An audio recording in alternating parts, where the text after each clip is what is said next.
Jamen, velkommen til kapitel 1. Det har fået titlen Flytning og dens konsekvenser. Og nej, det er ikke min lille flytning, det handler om. Det handler sådan set om, at Energi- og Vandværkstedet skal til at flytte. Men mere om det senere.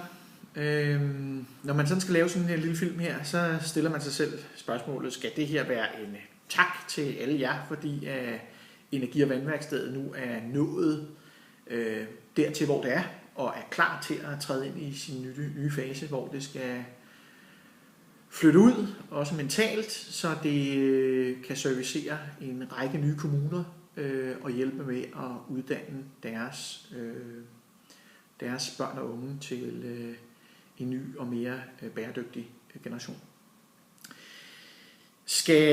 Og selvfølgelig skal det være det, så tak.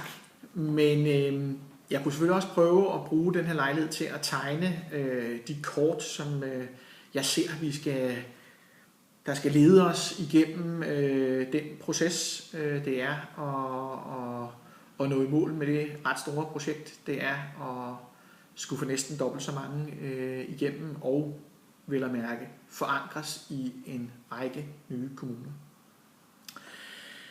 Eller også så kunne jeg prøve at bruge den her lejlighed til at reflektere en lille smule over, hvad vil det egentlig sige at flytte, og hvilke konsekvenser har det for de kort, man har at navigere efter, og også for, hvordan man kan få tegnet nye kort. Og det er det, jeg vil bruge